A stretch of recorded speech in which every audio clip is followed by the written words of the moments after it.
வணக்கம். தற்போது இந்தியாவில் அமல்படுத்தப்பட்டிருக்கும் புதிய குற்றவியல் சட்டங்கள் அமல்படுத்தின நாளிலிருந்து நம்ம பார்க்க முடியுது. இந்தியா முழுக்க அதற்கான எதிர்ப்பாளிகள் இருக்குது.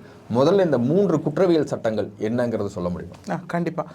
இப்போது நீங்கள் சொன்ன மாதிரி புதுசாக ரீசெண்டாக நம்ம எந்த நியூஸ் பேப்பர் எது திறந்தாலுமே வந்துட்டு எதிர்ப்பு அதுவும் வெளியாளுங்க எதிர்ப்பு பண்ணல, அட்வொகேட்ஸை எதிர்ப்பு பண்ணுறாங்க அப்படிங்கிறத ஒரு பெரிய டிபேட்டபிள் கான்செப்ட்ஸாக இப்போ போயிட்டுருக்கு. சொன்ன மாதிரி அந்த 3 குற்றவியல் சட்டங்கள் என்னென்னா, முன்னாடி பார்த்தோம் இந்தியன் பீனல் கோட், தென் சிஆர்பிசி கிரிமினல் ப்ரொசீஜர் கோட், தென் இந்தியன் எவிடன்ஸ் ஆக்ட்.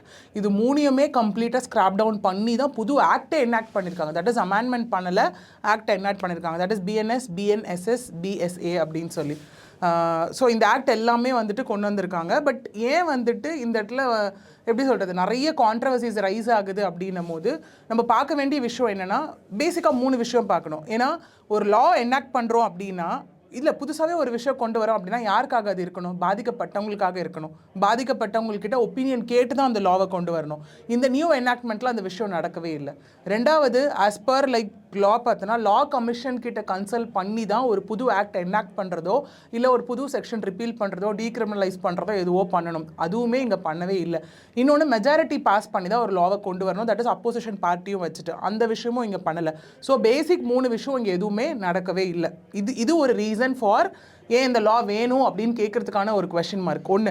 ரெண்டாவது, ஏன் அட்வொகேட்ஸே போராட்டம் பண்ணுறாங்க? அது நம்ம எல்லாருக்குமே ஒரு கன்ஃபியூசிங்கான பாயிண்ட்டாக இருக்கும். வெளிமக்கள் பண்ணுறது வேறு, எல்லா இடத்துல எங்கே திருப்பினாலுமே கோர்ட்டு பாய்காட்டு, நிறைய இடத்துல ஜட்ஜஸ்மே கண்டனம் தெரிவிச்சிருக்காங்க. நம்ம லாஸ்ட் வீக் பார்த்தோம் அப்படின்னா ஹைகோர்ட் ஜட்ஜஸ்மே வந்துட்டு சுப்ரீம் கோர்ட்டுக்கு வந்துட்டு ரெக்கமெண்ட் பண்ணி கேட்டிருக்காங்க, ஏன் why these laws like it is so confusing அப்படிங்கிற ஸ்டேட்மெண்ட்டை கொடுத்துருக்காங்க.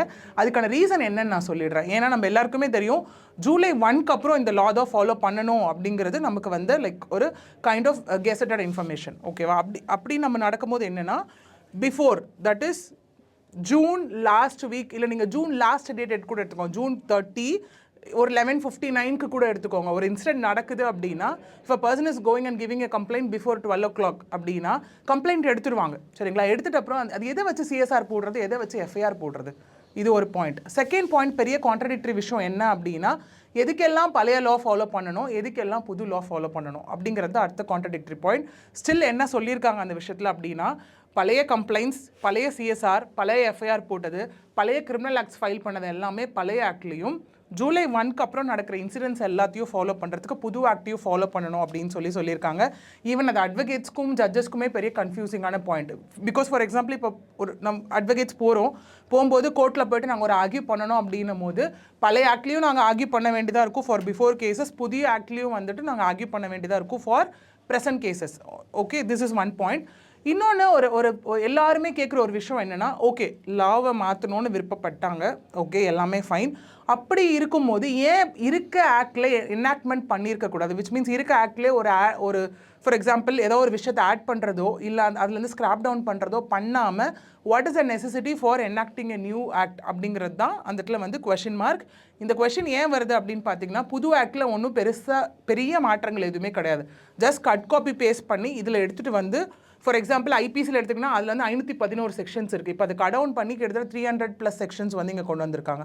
அப்படி இருக்கும்போது பழைய ஆக்ட்லேயே அதை பண்ணியிருக்கலாமே, ஏன் புது ஆக்ட் கொண்டு வந்தாங்க? இந்த ரீசனுக்காக தான் நமக்கு சுற்றி எல்லா இடத்துலையும் ப்ரொட்டஸ்ட் நடக்கிறதுக்கான ஒரு விஷயமா இருக்குது. இது வந்து நம்ம ஒரு பெரிய, நான் சொன்ன மாதிரி ப்ரொட்டஸ்ட்கான ரீசனாக பார்த்தாலும், then what are the changes நம்ம பார்க்க வேண்டிய ஒரு விஷயம். ஏன் கொண்டு வந்தாங்க அப்படிங்கிற கொஷின் மார்க் ஒரு பக்கம். எதுக்காக கொண்டு வந்தாங்க, என்னென்ன சேஞ்சஸ் கொண்டு வந்தாங்க அப்படின்னு நம்ம பார்க்குறதுக்கான ஒரு விஷயம். கொண்டு வந்த மெயின் ரீசன், ஒரு நல்ல விஷயம் அதில் என்ன அப்படின்னு கேட்டிங்கன்னா, முன்னாடி எக்ஸ்க்ளூசிவ்லி இந்த கிரிமினல் லா எல்லாமே எய்தர் மென் ஆர் விமன் அப்படி தான் நம்ம பேசிகிட்டு இருக்கோம். பட் புது ஆக்டில் என்ன கொண்டு வந்திருக்காங்கன்னா, ஜெண்டர்ன்ற வேர்டை வந்து உள்ளே இன்க்ளூட் பண்ணியிருக்காங்க. விச் மீன்ஸ் ஈவன் டிரான்ஸ்ஜெண்டருமே இதுக்குள்ளே இன்க்ளூட் ஆவாங்க அப்படிங்கிறது தான் இதில் கொண்டு வரப்பட்ட ஒரு பெரிய மாற்றமாக வந்துட்டு பார்க்கப்படுது. முன்னாடி ஒரு க்ரைம் வந்து ஒரு ஆணுக்கோ பெண்ணுக்கோ நடக்கிறது அப்படிங்கிறது மட்டும் தான் கான்செப்டாக இருந்தது. இப்போ ஜெண்டர் இந்த சென்ஸ் காமனாக கொண்டு வந்ததுனால ஒரு கிரிமினல் ஆக்ட் எதுவாக இருக்கலாம். ஓகே, ஃபார் எக்ஸாம்பிள் அவங்களுக்கு வந்து ஒரு டக்காய்டி, ஒரு ராபரி, இல்லை ஒரு மர்டர், அட்டெம்ப்ட் டு மர்டர், இல்லை எது நடந்தாலும் அது டிரான்ஸ்ஜெண்டருக்கு நடந்தாலும் even they also will come into the purview of new act அப்படிங்கிறது தான் முதல் விஷயம். ரெண்டாவது விஷயம், 0 எஃப்ஐஆர். அந்த கான்செப்ட் முன்னாடி வந்து எக்ஸ்க்ளூசிவ்லி ஃபார் விமெனுக்குன்ற மாதிரி ஒரு விஷயங்கள் போயிட்டு இருந்தது. இப்போ அப்படி கிடையாது.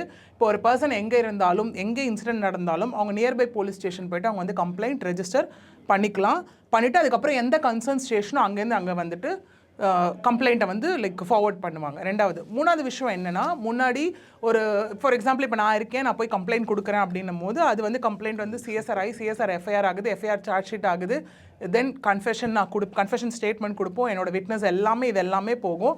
இது நான் பண்ணுவேன், இந்த காப்பி எனக்கு வந்துடும். பட் நான் யார் மேலே குற்றம் சுமத்தி இருக்கணும் அந்த பர்சனுக்கு இது கிடைக்காது. அவங்க கோர்ட்டில் வந்துட்டு CA copy, that is copy application போட்டு அது எல்லாமே எடுக்கணும். பட் நியூ ஆக்ட்டுக்கு அப்புறம் என்ன அப்படின்னா, ஒரு விஷயம் ஒரு கேஸ் சம்மந்தப்பட்ட எல்லா டாக்குமெண்ட்ஸையும் கம்ப்ளைனண்ட்டுக்கும் கொடுக்கணும், யார் மேலே குற்றம் சுமத்தப்பட்டிருக்காங்களோ அவங்களுக்கும் கொடுக்கணும் அப்படிங்கிறது மூணாவது விஷயம்.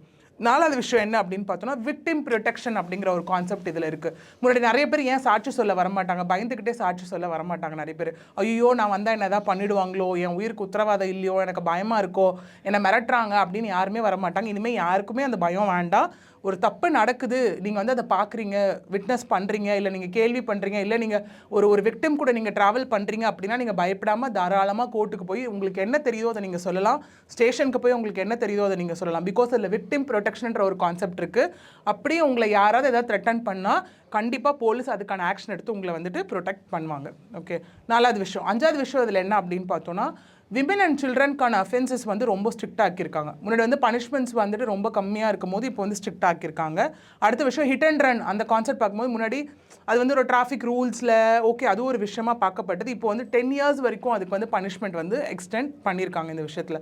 அடுத்தது அப்படின்னு பார்த்தோன்னா, லைக் பீரியட் ஆஃப் ரெஜிஸ்டருங்க கம்ப்ளைண்ட் என்ன, அப்புறம் ஒரு ட்ரையல் முடிஞ்சிருச்சு அப்படின்னா ஜட்மெண்ட் வந்து வித்தின் 45 days க்குள்ளே கொடுக்கணும் அப்படிங்கிற ஒரு கான்செப்ட் வந்து இப்போது கொண்டு வந்திருக்காங்க. ஸோ முன்னாடியை விட நிறைய விஷயங்கள் வந்துட்டு இதில் ப்ளஸ்ஸாகவும் இருக்குது. பட் எதை எப்போ ஃபாலோ பண்ணுறது, எந்த விஷயங்களில் வந்துட்டு நம்ம எப்படி எடுத்துகிட்டு போகிறது அப்படிங்கிற ஒரு கைண்ட் ஆஃப் கன்ஃபியூஷன் வந்து ஸ்டில் போயிட்டு இருக்கிறதுனால தான் வந்துட்டு இது எங்களுக்கு ஆக்ட் வேண்டாம், தேவைப்பட்டால் அந்த பேரை மாற்றாதீங்க, அந்த பேர்லேயே எங்களுக்கான அமெண்ட்மெண்ட் கொண்டு வந்து கொடுங்க அப்படிங்கிறது தான் எல்லாரோட கோரிக்கையாக இந்த இடத்துல இருந்துகிட்ருக்கு.